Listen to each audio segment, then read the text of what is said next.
Com. Coming to you, this is the second day in a row that I'm doing a live broadcast. So if you're tuning in, thanks for watching. What I'm going to do today is I have a story that it's a few days old. It came in before my vacation, and I'm going to read about it. I also want to talk about post-acute withdrawal syndrome. It's one of the biggest topics there possibly is. It's one of the biggest fears that people have because there's a lot of scary information out there. I talk about this fairly frequently, but it is such an important topic because it causes so much fear. So I'm going to touch on that a little bit after this story. And this person doesn't necessarily say they want to be anonymous, but if you don't say that you don't want to be anonymous, then I'm not going to share your name.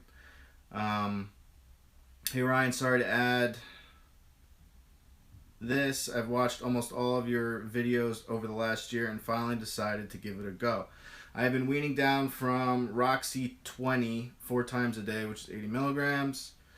Then switched to Hydro 10 once there was a suitable conversion. I did this because I had read Hydro is easier to come off of, ? There's a lot of debate on that. They both fairly work the same on the brain. One has a little bit longer half-life than the other. They're relatively the same. People, especially when it comes to the choice between the two, when they wanted to get high, they felt like Oxy was stronger than hydrocodone. But people will debate this. But it's more commonly said, it's called like bro science. People will say that Oxy is stronger and harder to come off of. But they're so much the same, and when it comes down to genetics and so many other variables involved with withdrawal, it really doesn't matter too much.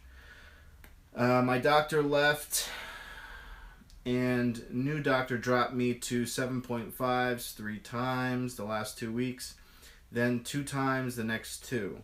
Total use time going on 4 years. Taper down began about a year ago per my request. You've been tapering a year. That's really good. That's some willpower right there. All the C's in my neck are herniated or bulging, and I've lost the curve, but I can ignore it even though that little pill tells you otherwise. So you're saying that you could live with the pain and live without the pills. I got a cold Thursday, which was day 2 of 2 a day, day 2 of 2 a day, and the cold peaked Saturday morning. I broke down and went to an urgent care and got antibiotics and AC cough syrup. And I didn't want to mix meds, so I stopped the Hydro Saturday. So you had codeine in your cough syrup. So I stopped the Hydro Saturday morning. I figured if I'm going to be sick, kill 2 birds with 1 stone, because I have a board meeting across country on February 13th. I pretty much have taken the syrup as prescribed, as I did all of my pain meds, but will be out today. I'm over 48 hours and don't feel incredibly terrible, but I'm wondering if the little amount of codeine in the syrup is just prolonging my agony. I read up on codeine to hydro conversions, and basically this whole 4-ounce bottle contains 5 milligrams of hydro, maybe. Upset stomach, but not running to the bathroom. Honestly, the worst is the sinus and ear congestion, which is probably more of the cold. During the last month, I have been hitting the gym 5 days a week, trying to reboot my endorphins and such. That makes a huge difference that you're doing that. The fact that you're working out, your brain, although you still have, damn, it's hot in here. It's like 65 degrees in New Jersey today. It's so weird. It's supposed to snow like 10 inches tomorrow. And I have to close the windows because of the busy street right here, and you'll hear all the trucks. So the fact that you're working out on top of the use is still going to help your brain, kickstart and start working, which is really good. Over the initial muscle pain of reactivating everything while still using. I'm honestly more frightened than anything because I have never misused this, so I never ran out. and had to be without it. I feel I have the willpower, but took the remaining 22 pills to the doctor's office this morning because I didn't want the temptation. Is the worst yet to come, or has it even started?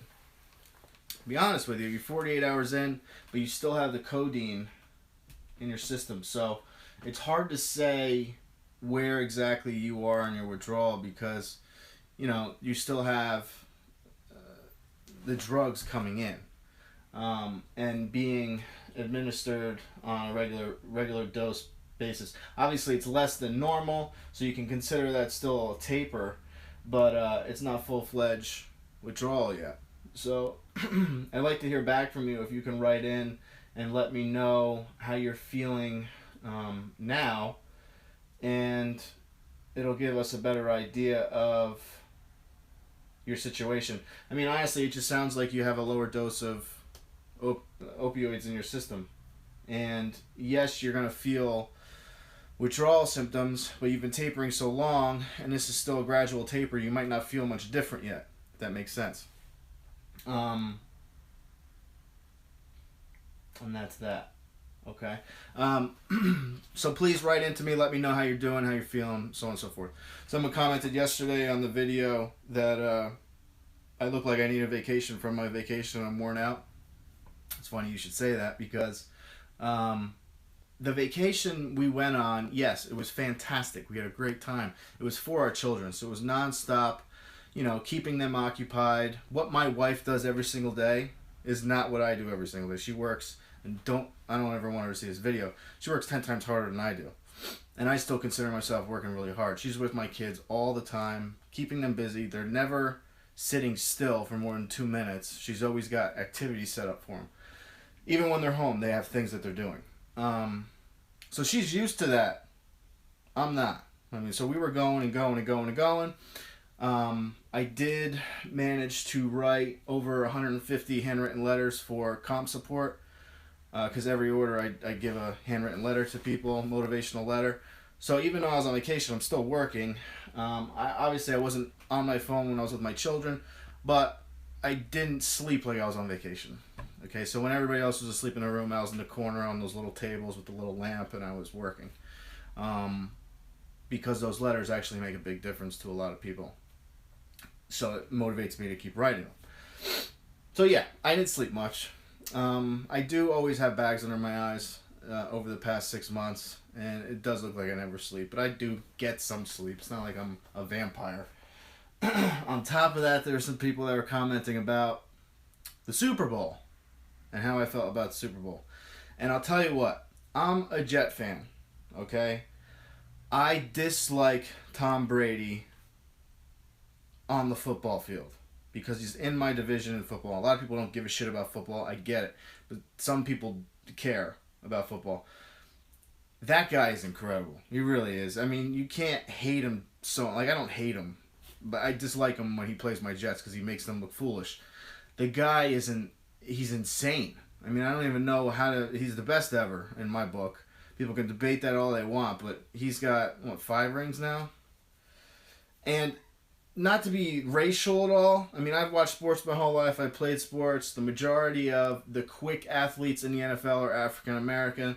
And he managed to win a Super Bowl with a core of receivers that are all white. Who else in the NFL could fucking do that? Okay? Keep it real here. He's got all white receivers and he won a Super Bowl. And the guy's just on his own level. And he makes the guys around him better. He's just really good. So I give it up to the Patriots. I did think that the Falcons were going to win. I was gloating during the game because I thought that my pick was right. And like many people that did pick the Falcons, history was made. I mean, it was one of the best Super Bowls ever, which is really cool. Okay, now I also want to talk about PAWS real quick because this is a huge topic that comes up all the time. I want to check something real quick. Now, post-acute withdrawal syndrome is... Okay, make sure that's off. Okay, post-acute withdrawal syndrome. Post-acute withdrawal syndrome is after you've gone through your initial withdrawals, you're going to sometimes get these. A lot of people think that it's inevitable. Everyone gets post-acute withdrawal syndrome. They get, the sniffles 3 months after being through the initial withdrawal. They start freaking out. They're writing me and they're saying, "Dude, I'm getting PAWS. How bad is this gonna be? Should I get ready for it to get worse?" And to a lot of people, I just say, you haven't probably been sick legitimately without being dope sick in a long time. You might just have a cold. Okay, relax. Because if you start thinking that you have PAWS and that you're gonna be feeling like shit, you're gonna make yourself feel like shit. Okay, we do that. Our brains are very powerful.